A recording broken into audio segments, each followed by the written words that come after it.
It's the Raw Meat Podcast, the most mediocre wrestling podcast on the internet.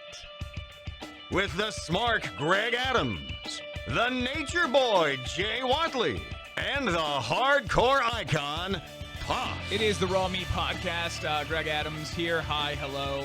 Puff over there. Hola. Kind of sick. ¿Cómo estás? So if he sounds weird, that's why. We will Lysol the whole studio down afterwards. Jay Watley is in the building. He's in a studio somewhere, just not in this particular studio. We've done how many of these? And I think he showed up for 5? Yeah, but I guess he still gets in the intro and will always be a member somehow. If he ever shows up, we'll gladly welcome him into the empty chair and microphone that is sitting here in the studio, but he's Next not time here. he shows up, I'm going to crack him with this steel chair, like old school unprotected headshot. ECW on him, and then we'll just let him lay there and bleed out while we record over top of his body. Yeah, we'll New Jack him. I like it. We have had a little bit of time in between podcasts, and a lot of that has to do with the fact that our professional lives dictate what we do when it comes to podcasting. We're busy people. And so over the last couple of weeks, even just the last couple of hours, we've had a lot of concerts that are influenced on our personal life because we are professional broadcasters by day. And when we have bands like Def Leppard, Rob Zombie, and Disturbed come to town, we have to go do that. Somebody's got to be the sacrificial liver. Yeah. And so it ends up being us, and that takes away from our podcasting time. But we are going to dig into it really deep today because there has been a ton of WWE news since the last time that we laid one of these down. There's been a lot of wrestling news outside of WWE, too. Mm-hmm. Like, there's been the whole the Ring of Honor pay-per-view with Adam Cole joining the Bullet Club. There was EC3's promo he cut at Evolve. There were so many things that happened in wrestling. We're not even going to be able to get to the things outside of WWE territory. We're just going to have to stick to the guns and stay mainly on the big show. Are you okay let's with not that? stay on the big show, but I'm all right with talking about the WWE. The only big show I want to talk about is the Camp WWE big show. Yes. That big show is awesome. This pizza for all of us? No, it's just for me. Just kidding. So I guess the biggest news that we have to focus on when it comes to WWE over the last week, the long list of releases that the company has had from their, not necessarily active roster, but their performance contracts. Yep. There was, 10?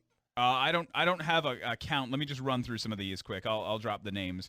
El Torito, Cameron, Zeb Coulter, Alex Riley, Hornswoggle, Santino Marella, Brooklyn Brawler, Wade Barrett, Damian Sandow, and Christian.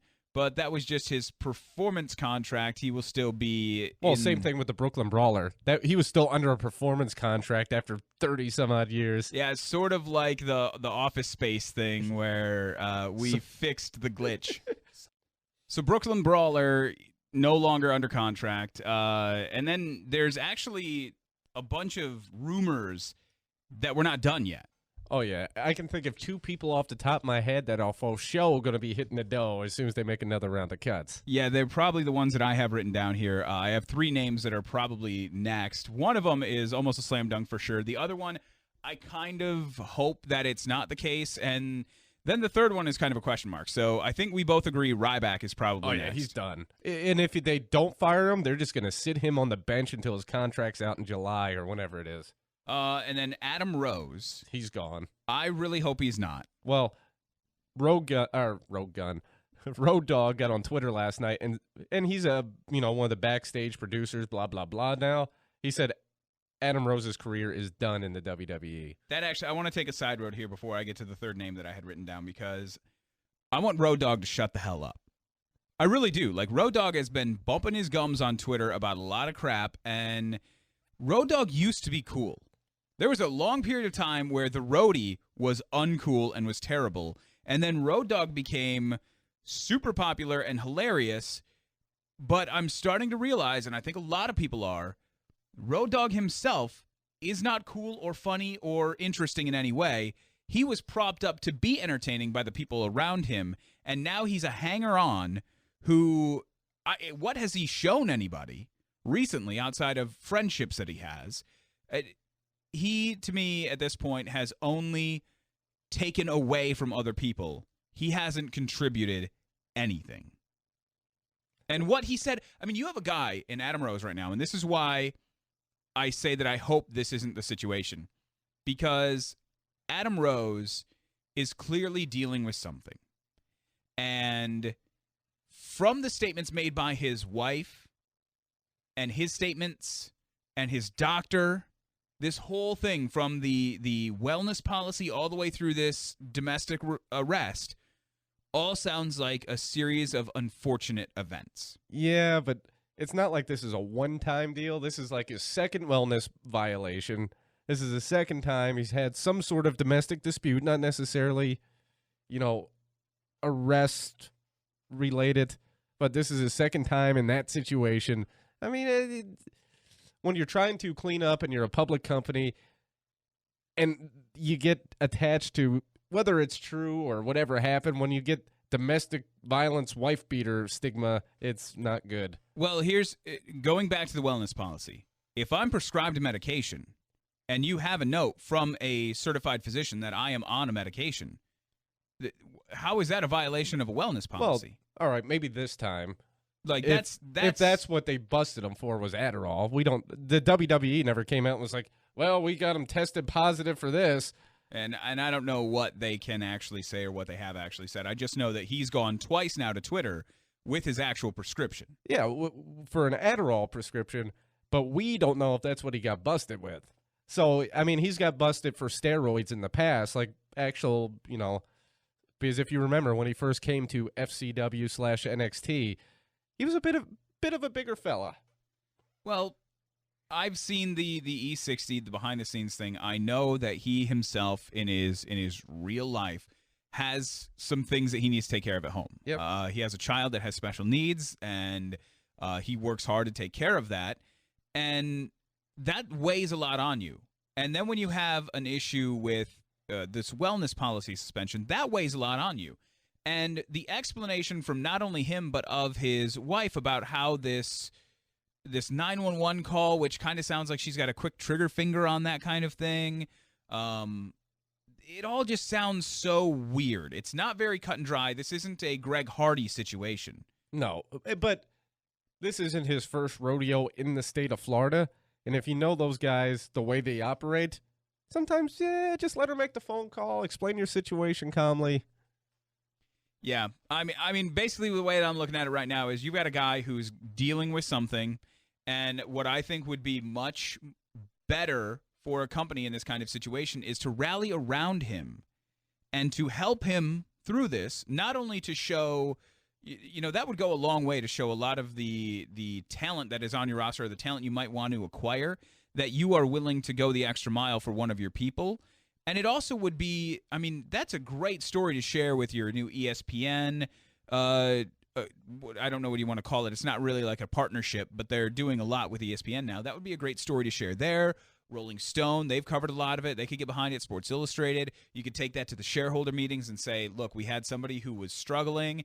We got them into a program within the company. We helped them, and now they're a shining star that we can take out. Well, I think it's going to be kind of what they did for Sean Waltman. All right, buddy, here's some help. We'll get you whatever you need, but you're still fired. Sorry. I hope that's not the case. And then rotating all the way back to the potential cuts. This is a rumor that I know you and I have talked about seeing online as one of the next cuts. Randy Orton. God, I hope so. Long overdue. Randy Orton's on the shelf right now. He's been on the shelf for over a year. He's an elder statesman now. Been around for a long time, probably still has something left in the tank, but does he care? Well, you know what they could do with him? You cut him off his regular contract, give him like a Legends contract, or sign him to like a Brock Lesnar deal where he shows up for some big stuff. But otherwise, he sits on the couch and you can show off your new talent that you're pushing so hard. Yeah, he would be a great enhancement talent as far as there are two different kinds of enhancement talents because that's what they call jobbers now or enhancement talent.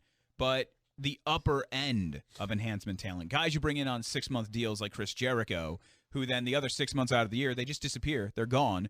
They show up, they do a couple cool little rivalries around big pay-per-views, and then they go away and don't take up regular TV time. I think that'd be a perfect slot for Randy Orton to slide right into.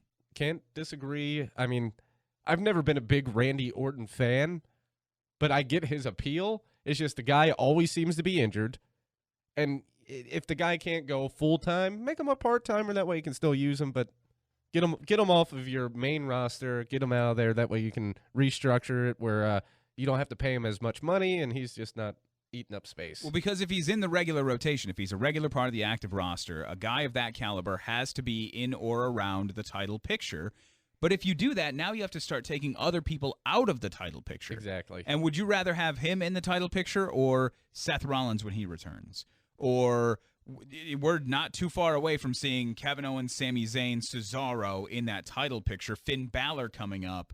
Like, there's a lot of names that should be in that world title picture, and I don't want to take away any opportunities from one of those guys for somebody like Randy Orton. And Vince already said during the big stockholders meeting or whatever that there by the end of the next 60 days, there's going to be 30 new faces on the main roster. Yeah, new faces. If you want to start building like this is the new direction, this is the new era, you can't have guys like Randy Orton hanging around taking up space. And mixing the Randy Orton and the conversation that you alluded to that Vince was having, returns is going to be a big thing that's coming up because we got a lot of guys who are injured or just off TV right now who are looking to come back. In the next, 60 days, you are going to see John Cena. He's coming back in a couple of weeks. Nakamura may be showing up soon. Well, I was talking about the fight between Cena and Nakamura, which we'll get into later. The Hawaii Bash at the Beach thing, yeah. But you also, Seth Rollins, we've heard for a little while now, ahead of schedule.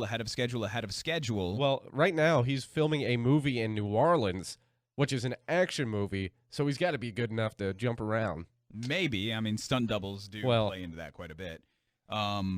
You've also got Bray Wyatt, who's going to be returning soon, and the return of Brock Lesnar. Haven't seen him since WrestleMania. They're going to have a SummerSlam program for him.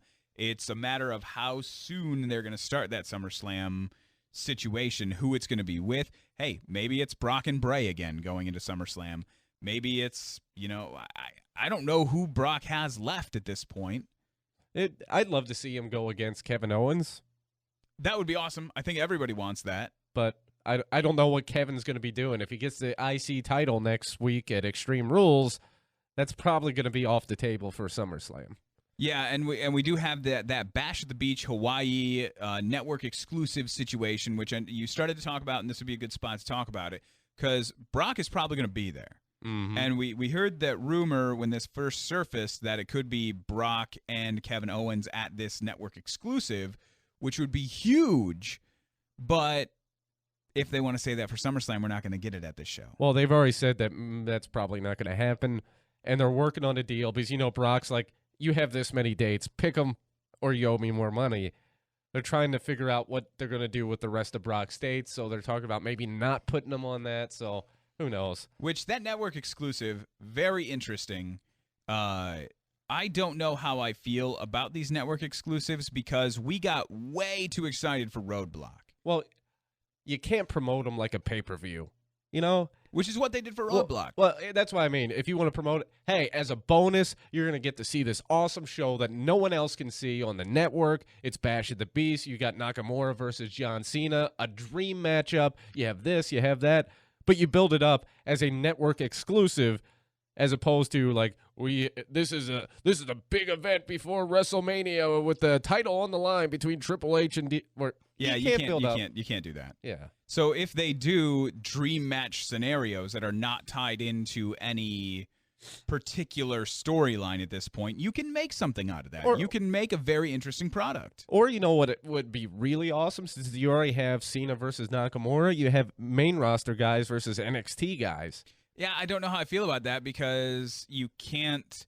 The best part about pro wrestling is when the unexpected happens. True. And unfortunately, when you take an NXT guy and put him against a main roster guy, and it's not a transitional match, it's not a match on Raw, you have to have the WWE guy go over. I mean, it just makes everything look bad if you have the NXT guy beat your main roster guy, because it makes your main roster look weak by comparison. And that puts us into a situation where we're going to have a network exclusive where you anticipate, right now, you tell me it's Nakamura versus Cena. And if Nakamura's not on the main roster by the time this happens, Cena wins. He's Super Cena anyway. Even if Nakamura's on the main roster, Cena's probably going to win. But it creates more of an interest. Well, Cena's been known to lay down for lesser men on occasion. Occasionally. But here's something that might play into this whole thing. When Cena returns, the U.S. title will hopefully be on Rusev. Oh, God, I'm so excited about that. Which means Cena could easily take the belt off Rusev. The title picture at this network exclusive, that the headlining match will probably be Cena Nakamura anyway. What if you had the U.S. title on the line? Now, here's a situation where you can't have the world title change hands on a network exclusive. So we knew that Triple H, Dean Ambrose, we knew what the outcome was going to be. What says you can't have a title like the U.S. title change hands on a network exclusive? Well, if you remember, they had the NXT title change hands at a house show. Recently, they had another belt change hands. They've been really pushing, like, you have to show up at WWE events because you never know what's going to happen. So, I mean, if you really want to make that real, what's a better place or a better way to do it? And I am all for it. We're going to have to take a long-form podcast at some point to break down the title pictures.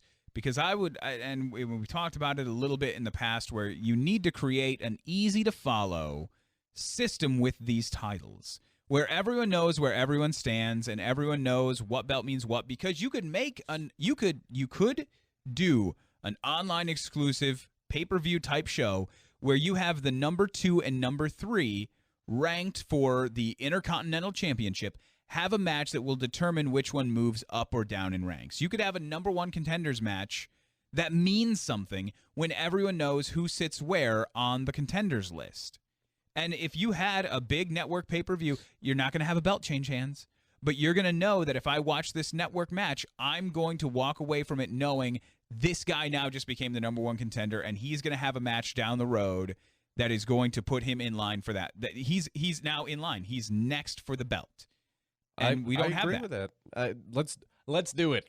Because right now, if you look at like the Intercontinental picture, the Intercontinental title is held by The Miz, and you have 3 guys who are in a match with him to take the belt. Who is ranked where? Good question. Who's the number 1 contender? Is it Kevin Owens? Is it Sami Zayn? Is it Cesaro? Of course it's Kevin Owens. Well, I would say that too, but I mean, if you watch the way that they're pushing people, I would say that Sami Zayn is probably actually your number 1 contender just on the way that they're structuring everything.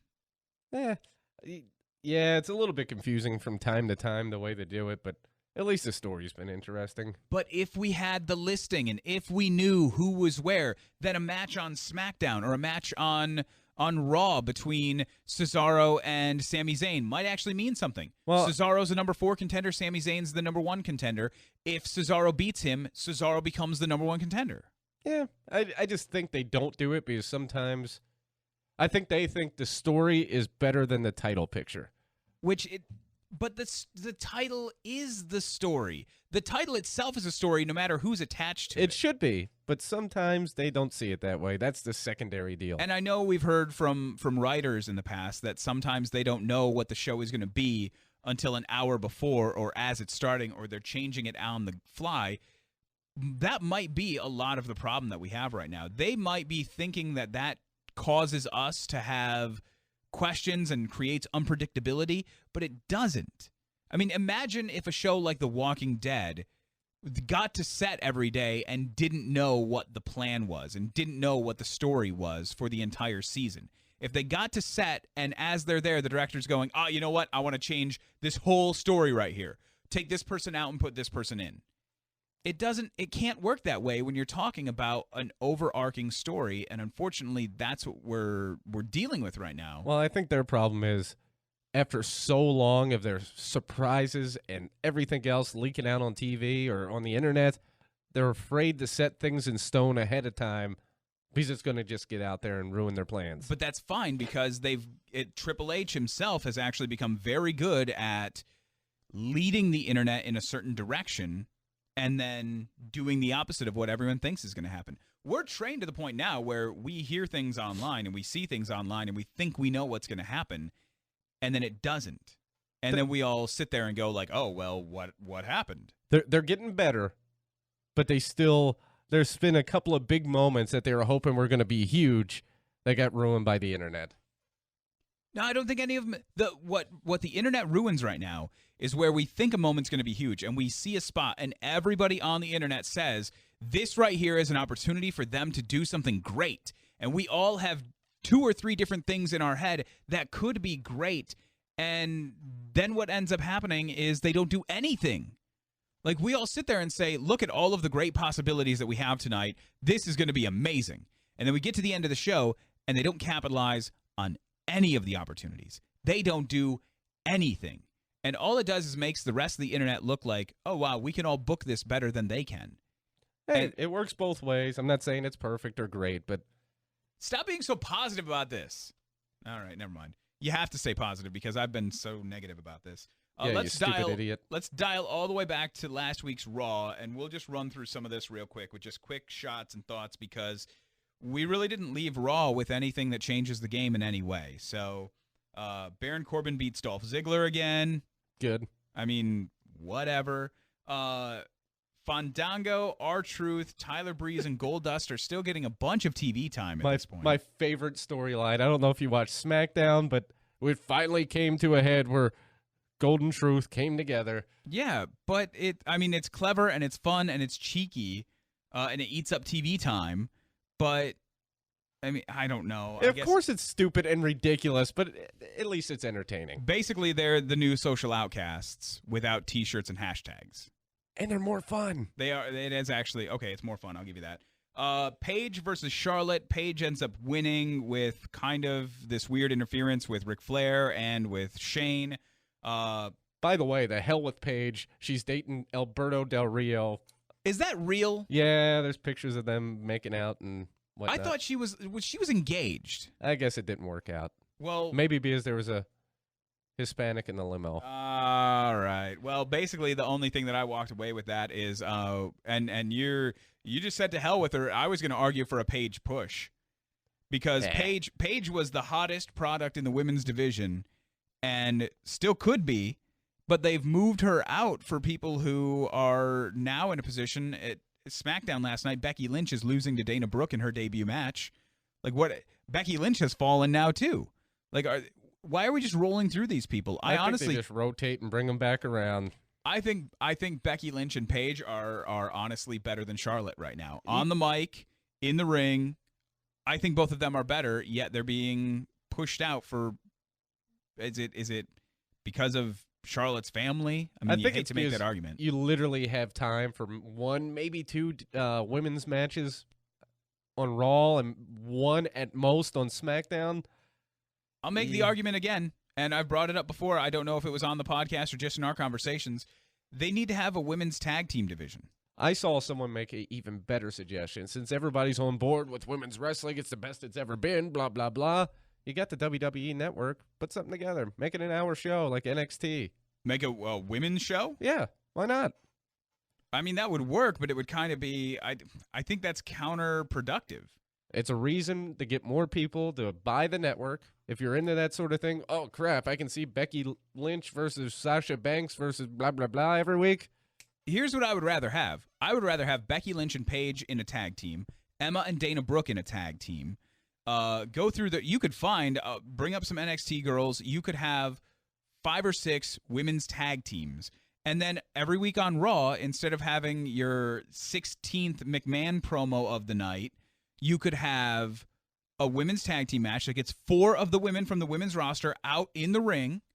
And then you have a women's singles match that probably involves the title because that's the only thing. You talk about storylines not involving titles. That's the only way they can write a women's storyline at this point is it has to involve the title. So why don't you have a women's title match and then a women's tag title match? You get 2 matches a night, either in Raw or SmackDown, and you get at least 6 people from the women's division out on TV every week. I think that's brilliant. But then again, we're sitting in a studio cutting a podcast, and they're out on the road and in Connecticut right now. They're making more money than we are. Combined times 2. All right, what else happened on Raw? Sin Cara and Rusev, where Sin Cara wins. Lana and Kalisto had some kind of weird interference. I know you're pumped for Rusev to take that belt, but I got to be honest, I'm starting to feel more and more like we're not going to get what we want here. Oh, on SmackDown last night, he destroyed Rusev Crush. Yeah, but I don't care. Rusev's going to win, and if he doesn't, I'm boycotting Kalisto. I think you don't have to boycott Kalisto. You just have to go back to your normal attitude on Kalisto. I'm gonna buy a mask and burn it. No, you're not. You're right. 6-man elimination tag match was kind of interesting on Raw, where you had the family versus the club. By the way, this is apparently the official name right now. No, it's not. The club. There's not. If it was the club, there'd be T-shirts in the WWE store right now, so Vince can make some money. You've got folks on TV, whether it's Michael Cole, Byron Saxton, whether it's AJ behind the scenes, Renee Young, everybody saying the club, referring to it as the club. I get that, but Vince has never missed an opportunity to make money, and somehow he's managed to do that here. There's got to be something else afoot. I think there's a guy in Chicago recovering from back surgery who would disagree with you on Vince missing opportunities to make money. Well, that's another story for another podcast. The 6-man elimination match, though, it had that big culmination of Roman and AJ fighting over the chair. Not really fighting over it, but trying to get each other to use the chair in the ring. We talked about a double heel turn. We're going to get a double, not a bad guy, not a good guy turn is what we're going to get. We're going to get a double the guy turn. Somebody's going heel, damn it. At least one. I hope for that. But at this point, much like Sin Cara, I think Sin Cara is probably going to retain the U.S. title at Extreme Rules, and I think you're going to walk away with 2 white meat baby faces at Extreme Rules. If that happens, then quote-unquote the club, Gallows and Anderson, are totally turning on AJ. And maybe somebody's got to be the bad guy. Maybe we see Finn Balor. I don't know. That would be a hope. Somebody is going the wrong way on this street, baby. There's not really a whole lot else. I mean, Ryder and Kevin Owens in a match that you could determine you knew what the outcome was. Again, it's so predictable. Well, Zack Ryder comes in, wants to get in the IC title. Kevin Owens is the fungus that won't go away with Shane McMahon. KO easily beats Ryder to save his spot in the IC picture. I like the Zack Ryder idea. I wish they were doing more with Zack Ryder. Don't disagree. But we'll see what happens after Extreme Rules. New Day had a match with the Dudleys. The Vaudevillains interrupted. They keep that thing going. And the biggest thing of the night was actually what bookended the show. Jericho starts the show with the highlight reel. Big Cass interrupts him. Big Cass looks dominant, by the way.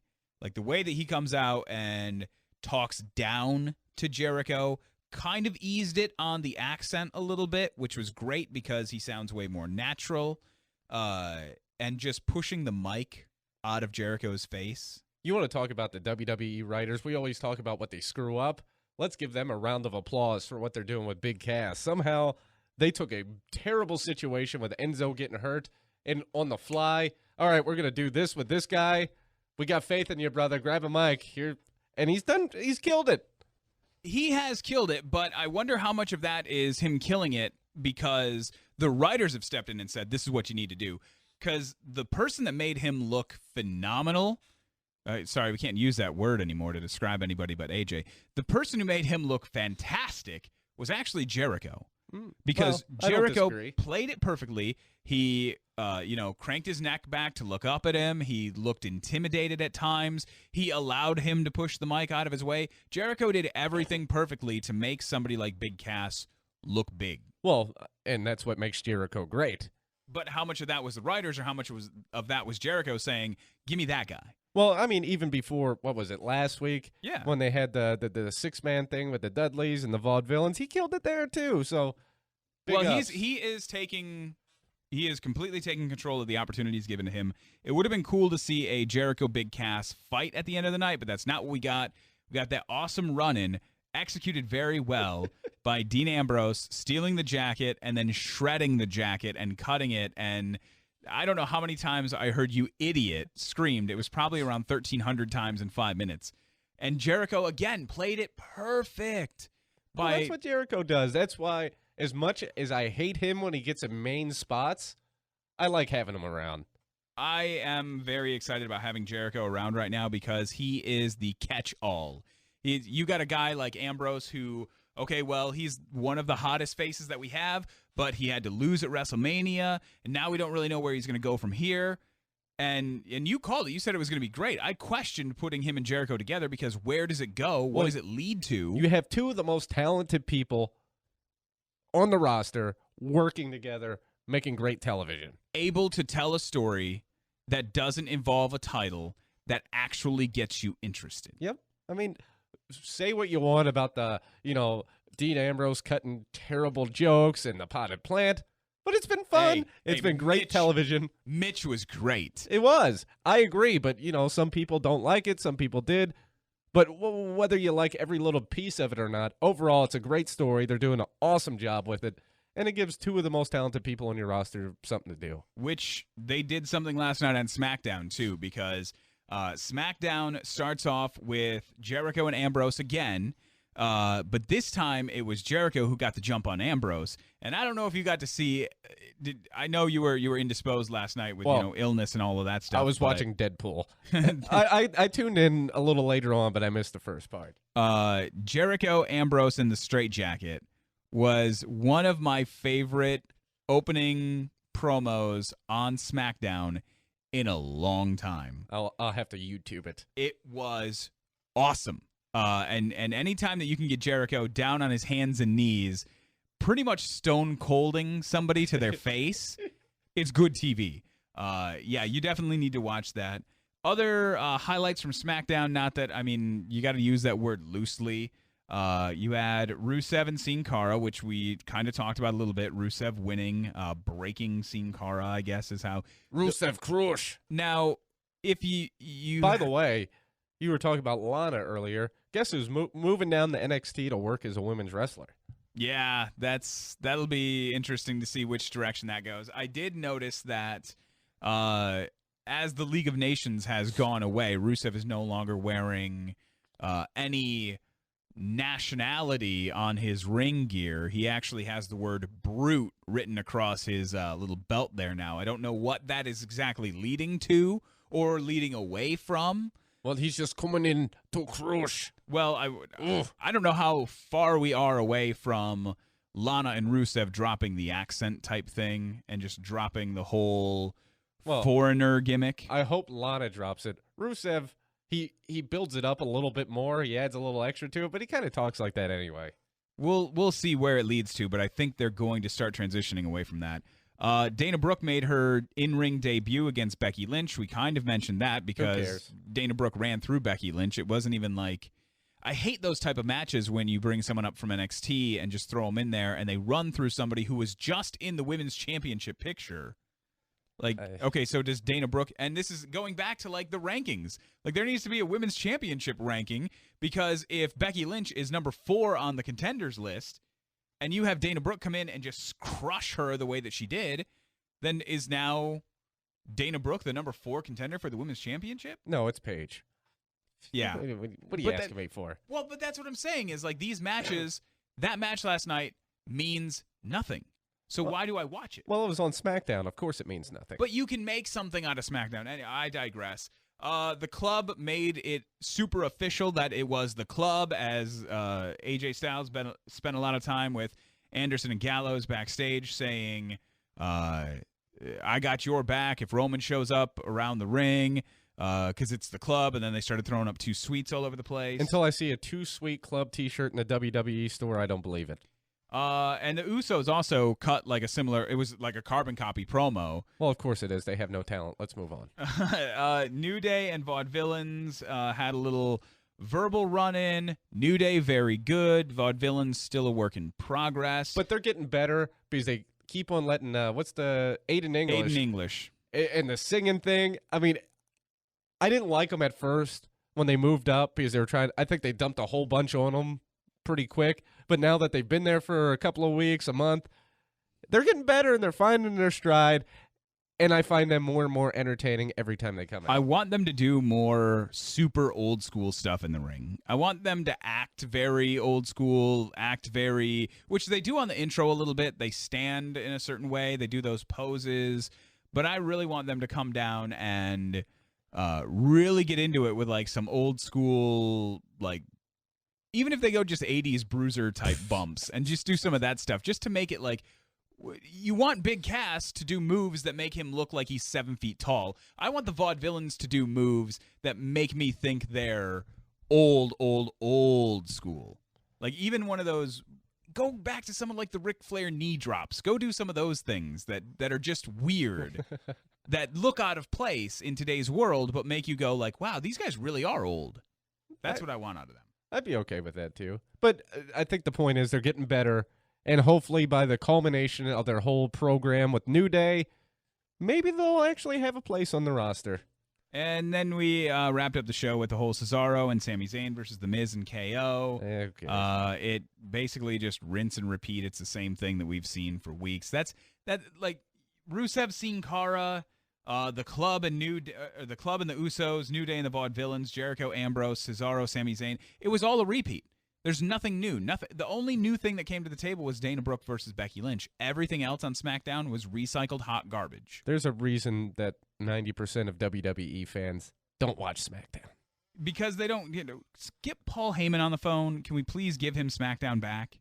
I don't think he wants it, but let's get board. The big gold belt back. Yeah. Let's put it on there. Let's go back to the brand split because I still disagree with all that.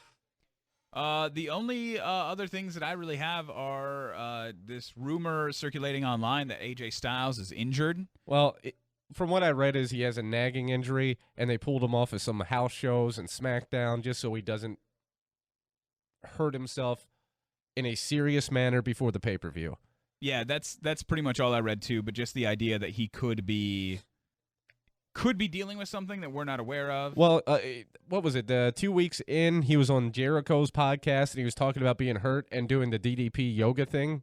So it's probably something that's been there for a while, and the WWE's like, look, we're putting you in a big, big spot here, buddy.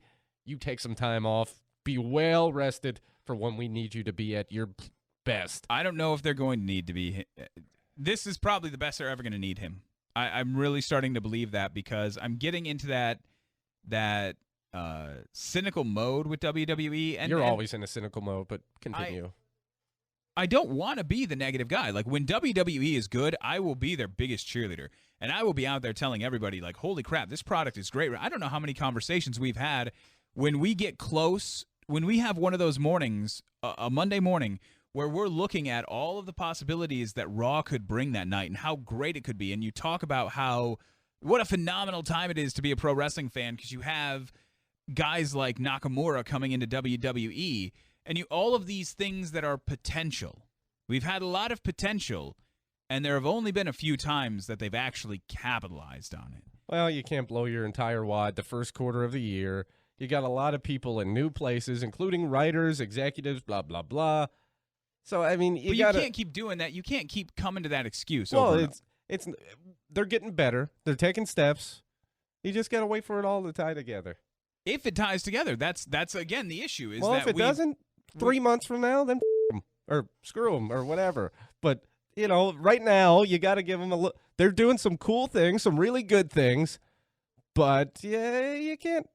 You got to give them a break every once in a while. I have given them a lot of breaks, and I have been waiting, and I have been getting excited when we get close. But we've not broken through. There have been a couple times where we have broken through, and they've been great, and we've sung the praises. But for the most part, we're left empty-handed. Well, I think the other part is, too, whatever Seth Rollins comes back, he's going to go back to being the guy. So they don't want to get too far doing this or that they're just buying time in a lot of different areas for, all right, this guy's almost healthy. We just got to wait for him to get cleared by the doctors and finish this movie. We got to wait for... So, and that is exactly what I was getting ready to say when I say that I don't think they need AJ Styles to be in this spot very long. I think they need him in this spot, and I'm getting into that cynical mode again, just like I was a month ago, where AJ Styles might actually win the belt off Roman Reigns. No, he's not going to. Well, he's not going to take the belt off Roman. Even at Extreme Rules, he's not going to take the belt. Maybe he does, maybe he doesn't. But I still believe, I told you this at WrestleMania when we were sitting in the stands, and I still believe it today, WrestleMania 33, Seth Rollins, AJ Styles. I see Seth Rollins, Roman Reigns, WrestleMania 33. I'm hoping Roman gets injured by then, and That's your only hope. Your only hope to have him not main event WrestleMania 2 years in a row. You have two hopes. You have two chances. Well, three. Okay, let me give you my two and see if your third was included. One is that Roman gets hurt. That's a solid. That would make it not happen. Number two is if The Rock gets a contract, because The Rock will headline WrestleMania 33 if he's got a one-off deal. What's the third option? CM Punk. I'm not even going to identify that. Hey, with. rumor is UFC's for sale, and a certain guy who rhymes with rinse is interested in buying the company, which means a certain someone would be back in the WWE family. No, I there's probably a poison pill in that contract that says anything along the lines of if somebody whose name rhymes with rinse hand can, then that was actually a terrible rhyme, but it's really hard to figure out what Vince McMahon rhymes with. But there's probably a poison pill that says if the McMahon Empire gets their hands on the UFC, that he's out of his contract. I doubt it. I don't think anyone thought that far ahead. But I mean, even if there is, I think CM Punk's a lot like Jericho. He fell out of love with the business. He's doing what he wants right now. He's writing comic books, doing this, doing that. But eventually, it might not be today, it might not be tomorrow, but eventually he'll be back. I don't know that and this is me being cynical again, I guess. I don't ever see it happening. Ever seeing it happening. Listen here, you stupid idiot. Oh, we need to go watch some Jericho videos. I think that's going to wrap it up for today. We've got Raw coming up on Monday, and we will we'll go ahead and maybe throw a preview down Monday morning. Just waiting to see what comes of the weekend and what we know leading into it, because WWE has a habit of showing their hand on Twitter like Sunday, especially the week of a pay-per-view. So we'll wait and see, but we might have a podcast for you on Monday, if not definitely on Tuesday. If not, definitely on Friday for that. And if not, definitely the Monday after that. I don't know. We'll keep this thing regular. Watch for more episodes coming. Subscribe to the YouTube channel. Keep an eye on our Facebook and our Twitter for more info from the Raw Meat Podcast. Yep.